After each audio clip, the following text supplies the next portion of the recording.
안녕하세요. 결혼한 지 3년차 아이 없는 30대 초반의 가정주부입니다. 남편의 바람도 아니고 시어머니의 바람 때문에 이혼을 하게 될 거라 누가 상상이나 했을까요? 저와 남편은 지인의 소개로 만났습니다. 남편은 대기업에 다니는 직장인이고 저는 공무원입니다. 연애도 안 하고 회사 생활을 하는 저희 둘을 보고 딱하게 여긴 지인이 다리를 놔준 케이스예요. 결혼을 생각하고 만난 건 아닌데 말도 잘 통하고 여러모로 잘 맞는 부분이 많아서 결혼까지 하게 되었습니다. 평생을 공직에 계셨던 아버지와 알뜰하신 어머니 덕분에 저는 부유하진 않아도 부족함 없는 유년 시절을 보냈습니다. 대학교 졸업 후엔 곧바로 공무원 시험에 합격도 했으니 정말 평범하고 무난하게 살아왔어요. 그런 저에 반해 남편은 어렵고 복잡한 가정 환경에서 자랐더군요. 시아버지는 건설 현장에서 일하시던 분인데 남편이 고등학교에 들어갈 무렵엔 허리를 크게 다치시면서 현장 일을 더는 하실 수 없게 되었고 그 이후로는 소일거리를 찾아 하시면서 약간의 돈을 버시고 계셨습니다. 그럼에도 불구하고 시어머니는 일하기를 싫어하시는 분이라서 고등학교를 졸업한 이후에는 남편이 집안의 가장 역할을 도맡아 했다고 했습니다. 운 좋게 대기업에 입사해서 능력을 인정받아 본사까지 갈 수 있었던 특이 케이스라고 할까요? 아무튼 다니는 회사가 대기업이라 연봉도 높은 편이고 그래서 딱히 재정적으로는 걱정이 없을 줄 알았지만 막상 결혼 이야기가 나오면서 서로의 재정 상태를 오픈했을 때 솔직히 좀 충격적이었습니다. 당시 남편이 대기업을 다닌 지 7년 차였음에도 불구하고 모아둔 돈이 거의 없었거든요. 하지만 돈이야 앞으로 같이 살면서 모으면 된다고 생각했기에 큰 문제로 느껴지진 않았네요. 상견례 당시의 일입니다. 집 문제도 그렇고 혼수와 예단은 어떻게 할 건지 저희 부모님께서 여쭤보셨습니다. 사실 저희 부모님은 어느 정도 남편 사정을 알고 계셨지만 그래도 어른들이 어떻게 생각하고 계신지 한번 이야기는 들어봐야 하지 않겠냐고 그러셨거든요. 시어머니께서는 너무나 당당하게 집을 사주실 거라고 하셨습니다. 저나 남편이나 생각지도 못한 이야기였기에 깜짝 놀랐지요. 그 이야기를 들으신 저희 부모님도 그렇게 해주시면 저희도 혼수와 예단은 집에 맞춰서 해서 보내시겠다고 그러시더군요. 그렇게 상견례를 마치고 이틀 뒤에 남편을 만났습니다. 남편 얼굴이 안 좋기에 무슨 일이라도 있냐고 물으니 집 때문에 그런다고 하더라고요. 그래서 무슨 일이냐고 못 해주신다고 그러시냐 물었더니 너무 어이없는 소리를 들었다고 하더군요. 시어머니 말씀이 남편더러 대출을 받아서 집을 사고 저희 집에다가는 그걸 시댁에서 사줬다고 하랬답니다. 그래야 당신 체면이 살고 저희 집에서 받을 거 다 받을 수 있다고요. 그 이야기를 듣는데 어이가 없어서 그럼 그 대출은 어떻게 갚으라고 하셨냐 물으니 그런 이야기는 없으시더래요. 한마디로 일단 저질러 놓으면 별 수 있냐 이거더라고요. 저는 그렇게는 안 된다고 했고 남편도 그럴 생각은 추호도 없다면서 월세로라도 시작하자며 미안하다고 하더라고요. 결국 친정부모님께도 이 사실을 말씀드렸습니다. 그러자 친정부모님도 어이가 없다 하시면서 그럼 허례허식은 다 빼고 하는 대신 작은 전셋집 하나는 당신들이 마련해 주시겠다 하더군요. 대신 앞으로 시어머니에게 휘둘리지 말고 둘이서 열심히 모아가면서 살라고 하셨습니다. 그렇게 저희는 친정의 도움과 약간의 대출을 받아 결혼식을 올렸습니다. 결혼식 당일날 예단도 하나 못 받는 시어머니는 세상 천지에 자기밖에 없을 거라며 아주 팔자가 박복하다고 한탄을 하시더군요. 자기 아들 장가가는 날인데요. 어찌나 푸념을 늘어놓으시던지 들어오던 복도 달아나겠다 싶었습니다. 그래도 결혼식을 올릴 때까지 시어머니가 좀 특이하다고만 생각했지. 이렇게 상식 밖의 행동을 하시는 분인지는 상상도 못했습니다. 시어머니는 주변 사람들을 무시하고 깔보기가 일쑤였습니다. 가짜 명품으로 온몸을 휘감고 다니시면서 마치 있는 집 사모님 행세를 하는 일이 취미셨지요. 같이 식당에 가면 일하는 사람들한테 어찌나 함부로 대하시는지 같이 앉아있는 제가 낯뜨거워 견딜 수가 없을 정도였습니다. 한 번은 다 같이 고깃집에 갔는데 특정 회사의 막걸리를 찾으시더라고요. 종업원이 없다고 하니까 팁이라며 1,000원을 주시고는 가서 사오라고 하는 거예요. 종업원이 이러지도 저러지도 못하고 쩔쩔매고 있기에 제가 다녀온다고 하니 종업원을 가리키며 손님을 위해 이런 일하라고 저런 것들이 있는 거라며 손님이 왕인 줄 모르냐고 저더러 가만히 있으라고 하시더군요. 종업원은 제가 보기에도 갓 20이나 넘었을까 싶은 어린 친구였어요. 결국 제가 종업원한테 미안하다고 가보라고 했더니 시어머니께서는 제가 당신을 사람들 앞에서 망신줬다면 난리를 치더군요. 결국 남편이 시어머니를 가게 밖으로 모시고 나갔고 저는 종업원을 비롯해 가게 사람들한테 소란을 피워 죄송하다며 몇 번의 사과를 해야만 했습니다. 뉴스에라도 나오는 거 아닌가 며칠을 걱정하며 보냈을 정도예요. 하지만 이뿐만이 아닙니다. 시어머니께서는 키워준 값을 해야 하지 않겠냐며 결혼 직후 저와 남편에게 금전적 요구를 해오셨습니다. 원래 저희는 결혼하고 1년 정도 신혼을 즐긴 뒤 아이를 가질 생각이었어요. 그런데 시어머니가 그 이야기를 듣더니 애 가지면 돈이 얼마나 많이 들어가는 줄 아냐면서 그러면 당신 노후는 어떻게 하냐고 일단 키워준 값부터 갚고 나서 애를 가지라고 하시더군요. 황당하고 어이가 없어서 말도 안 나와서 도대체 얼마를 갚아야 하냐고 물었더니 대기업 취직시켜서 보냈으니 돈 1억은 갚아야 하지 않겠냐고 하시더군요. 저도 남편도 그 말에 아무 말도 잊지 못하고 한마디 대답도 못하고 있는데 옆에서 시아버지께서 당신이 애들한테 해준 게 뭐가 있어서 그런 소리를 하냐며 저희 보고 신경 쓰지 말라고 하셨습니다.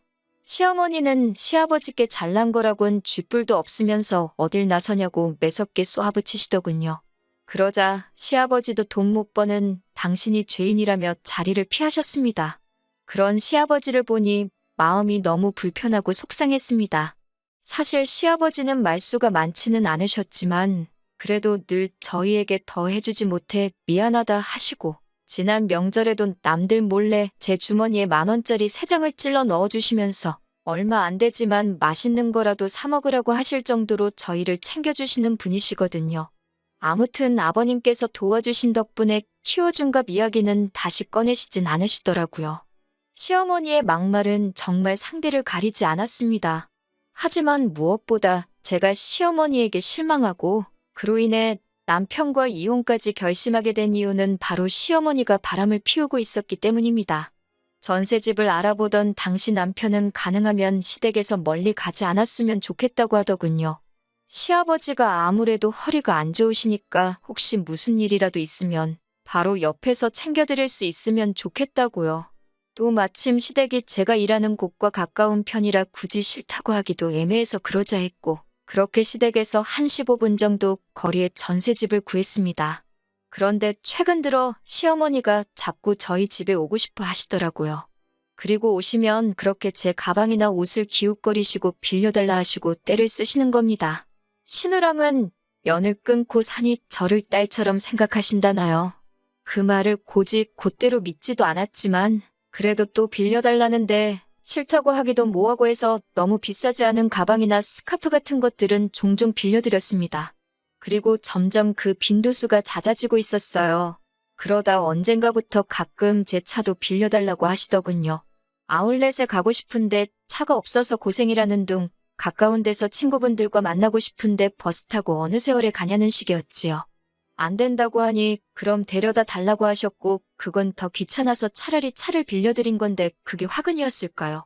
하루는 차 안에서 아저씨들이나 쓸 법한 선글라스를 주었습니다. 처음엔 시아버지 건가 생각해서 시댁에 간 날 시아버지께 선글라스를 찾았다며 돌려드렸어요. 그런데 시아버지께서 당신 물건이 아니라고 하시더라고요. 어머님이 제 차를 쓰신 다음 날에 차에서 찾았다고 말씀드렸더니 시어머니께서 약간 당황한 듯한 표정으로 아니라는데 뭘 그러냐며 당신이 버린다고 가져가시더라고요. 그때까진 저도 별로 대수롭지 않게 생각하고 있었어요. 그리고 한 이틀쯤 지나서 운전을 하고 있었는데 가벼운 접촉사고를 당했습니다. 그래서 블랙박스를 확인하게 되었는데 거기에는 생각지도 못한 대화 내용이 녹음되어 있었습니다. 시어머니와 어떤 남자분의 목소리였는데 기록을 보니 하루 이틀 있었던 일이 아니더군요. 대화 내용과 동선을 맞춰보니 둘이서 입에 담기도 민망한 곳도 가신 것 같았어요. 이 일을 남편에게 말을 해야 하나? 아는 척을 하는 게 맞나? 아니면 나만 가슴에 묻고 지나가면 되는 일 아닌가? 저 혼자 몇 날 밤을 고민하고 걱정했습니다. 그렇게 속절없는 날들이 지나던 중 주말이란 남편과 모처럼 영화관에 가려는데 시어머니로부터 전화가 걸려왔습니다. 받아보니 시아버지께서 갑자기 쓰러지셔서 병원에 와 있다고 하시더군요. 그래서 저희도 얼른 차를 돌려 병원으로 향했습니다. 시아버지는 집에서 뇌졸중이 와서 쓰러지신 것이었어요. 다행히 발견이 빨랐던 편이라 아무런 문제가 없었지만 몸 오른쪽에 마비가 오면서 결국 거동이 어려워지셨습니다. 말로는 또 언제 위기가 올지 모르니 모든 가족들이 잘 돌봐드리라고 하더군요. 그때부터였습니다. 시어머니는 당신은 병수발 못 든다며 무조건 저에게 들라고 하더라고요. 다른 집들은 그런 일은 다 며느리가 한다면서 제가 벌어봤자 얼마나 버냐고 그럴 정신으로 시아버지나 돌보고 이참에 들어와 살림이나 하라고 하시더군요. 제가 그게 무슨 소리냐고 어머님도 건강하시고 남편도 있는데 왜 제가 병수발을 드냐고 하니 남편이 자기가 저보다 돈을 더 많이 버니까 당연히 제가 해야 된다더군요. 저는 말도 안 되는 소리들 좀 하지 말라고 일단 다들 이성적으로 생각을 해보자고 했습니다. 그리고 이튿날 시어머니가 저와 남편에게 할 이야기가 있다며 연락을 해오셨습니다. 시어머니는 시아버지와 헤어지고 새로운 사랑을 찾아 떠나겠다고 하셨습니다. 이른을 바라보는 분이 그렇게 말씀하시니 어이도 없고 기가 차더군요. 제가 그분이랑 새로 살림이라도 차리려고 하시냐니까 시어머니가 흠칫 놀라더군요. 남편이 그게 무슨 소리냐고 묻길래 블랙박스에 다 찍혔더라고.